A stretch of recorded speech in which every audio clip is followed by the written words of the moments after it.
How's it going, guys? My name is Zach with the movie Castle, and today we're going to be talking about Vampiress Carmilla number 5 from November 2021.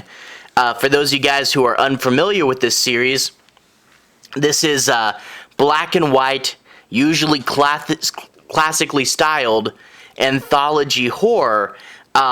If you guys have read the Creeps magazine, a lot of the people who worked on that magazine work on this one as well. It's very much a sister magazine, although coming up pretty soon, the Creeps is going to change its name to Shudder, so Vampiress Carmilla and soon-to-be Shudder. But if you like one, I definitely recommend checking out the other. And let's go ahead and take a closer look at this cover. I really do love this one. Terrifying tales of enchantment and horror. Vampiress Carmilla, the host of the magazine. And here we get to see this lady holding her dagger, and behind her, the big snake head. And this is for Queen of the Cobras from page number 27. So cool that they actually tie into something from the book. And yeah, I really do like this one. We open it up, and on the back side of the cover, they print Carmilla's scary tales, and this time it's about the Portuguese and Spanish creature, the Moira. And the Moira, you see her as this beautiful woman combing her hair around some spooky place. But the thing is, she's cursed to guard what's ever in that place, and she has animal shape-shifting powers. But she'll give you a quest. Sometimes it'll be as easy as a kiss, and other times it'll be a much bigger, more involved quest. But if you can break her curse, she'll not only give you the treasure, but fall in love with you. So a cool creature there that I hadn't, I don't believe, heard of before. And then after that, we do have the table of contents page. If you want to pause, you can read all about the people who made this magazine. And then we have the contents. Carmilla's blood letters. It lists the letters page. It doesn't actually list the page of Carmilla, the ketchup and the castle stuff. After that, you have Deep Web, First Vampire, Saucer standing there. That's a great pun. Queen of the Cobras from the cover. The Way of the Werewolf, and The Shape of Things to Come. So 1, 2, 3, 4, 5, 6 stories once again this time around. And all that being said, let's go ahead and talk a little bit about each story. Now, I'm going to jump into the plot, but I'm not going to be doing any major spoilers. But I do want to say my piece on a few plot points and make sure you guys have a basic understanding as to what the stories are about. But that being said, I will not cover the twist. You know, don't want to spoil the twist for you guys. Anyway, oh, well, I guess before we get into that, quick check-in with the blood letters there. You get a photo of this lady, and she's talking about how she likes to go to a physical store and pick up a physical copy of the issues, you know, and there's her with issue number 2 there. So a cool little story in the letters page there. And then we jump into the Carmilla in the Castle page, and we find that Carmilla is about to tell a story to all of the monsters, but first it's a lovely night and she wants to go for a walk, and we get a bunch of kind of Addams Family style jokes where she's like, oh, it's such a muggy night, it reminds me of death, I love it, you know, so, you know, funny irony there. But she finds that all the people buried in the graveyard have heard her stories and have risen from the grave as zombies and demand to be told scary stories. So she's like, okay, I gotta tell you guys a story before I go back into the castle and tell the other monsters stories. So fun to see, you know, a little bit more of what's going on in the castle, and it's surrounded by zombies popping out of their graves, you know, the shot of the gravestones and the hands and whatnot. So that's pretty cool. After that, we open up to our first story, the Deep Web story, and it's a story about people online betting on how these people will get killed, and there's the host of the website who looks a little bit like Carmilla, you know, got the bat necklace on and everything. I think she's a vampire, so I guess that's just how vampires look in this world. But you get this much more Nosferatu-looking vampire, and he's about to eat this lady, and they're, you know, the people are placing money down as to, you know, who will get eaten by what and when and stuff like that. But of course the police are trying to stop all this, and you get this guy that he looks like Newman from Jurassic Park. I think they even named this character Newman. Newman being his character on Seinfeld. I forget the actor's name and who he was in Jurassic Park, but he's by the computer and they're trying to solve this. But of course the criminals are going to go one step too far, and you'll eventually see how they get their comeuppance. But you know, you do get a bunch of these deep web horror stories, and to combine them with classic monsters, because that's kind of the site's angle, is it's all the classic monsters that are gonna eat them, you know? Like here we get this page, they're by the computer, and she's the vampire, he's the wolfman, and then there's the gillman there, you know? So yeah, it's kind of cool to combine these two genres, you know, and a fun little ending twist to it as well. After that, we get the story First Vampire, like First Lady, but this time around it's vampire, and the vice president walks in on the president in a very awkward situation there. And the vice president is like, "Sir, why would you ever think about doing something like this?" And he's like, "Oh, well, have I got a story for you? You're gonna think the president lost his mind." And you find that the president was a very popular president. A lot of people really liked him, you know? And boy, that would be good. A president with bipartisan support that everyone likes, that seems to be a legitimate nice guy. Man, that would be fun. But anyway, here's him getting elected, and there's his beautiful wife who's from Romania, who misses her home country, so they travel back there for a vacation. And when they go back, this mysterious figure lures the first lady away, and when she comes back that night, the president finds that she's got bite marks on her neck. So this is a classic vampire story, but you're really raising the stakes, you know, by having it be the president of the United States that's having to deal with all this. So that was a really interesting way, combining old school vampires with the president, you know, so kind of a way to elevate everything there, you know. So a fun story there, and again, you know, kind of goes without saying with the creeps, but a fun twist ending at the end of everything.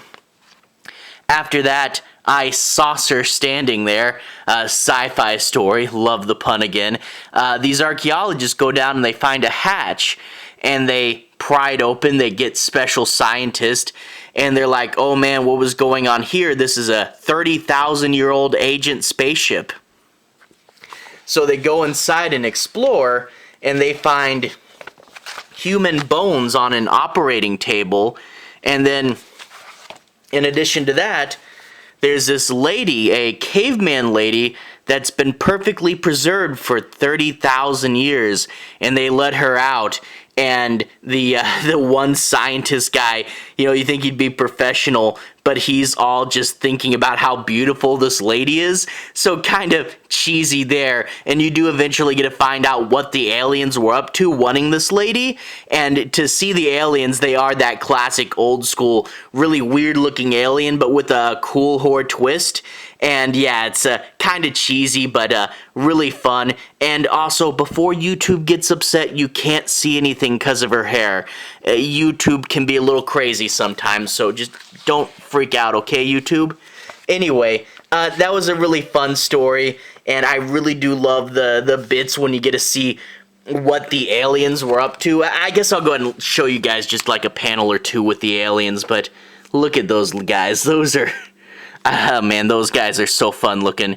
But anyway, let's move swiftly along to the next story. The next story is the cover one, Queen of Cobras. And we find this lady here talking about how she worships Shiva, who I think was actually in the last issue of the Creeps, Shiva was, with another story about people doing a play. But she's talking about worshiping Shiva, and then you find out that it's all just a play, and that this guy who's from India is wanting to write a piece to share folklore from his native country with the Americans, but he gets a warning that this lady isn't just an actor, but someone who actually worships Shiva, and of course, he doesn't actually believe that anything's going to come of it. Now, I do have to apologize really quickly for the censorship of this. If for these stage rehearsing scenes, she is wearing something, but it's relatively see-through. And like I mentioned a bit ago, YouTube can go kind of nuts. These are just from Post-it notes, but it won't harm the magazine, don't worry. But overall, a really cool story with some really cool, Indian mythology that I wasn't super familiar with, but cool snake stuff. Overall, a fun story there. Can't show you too many pages of that one, though. After that, The Way of the Werewolf.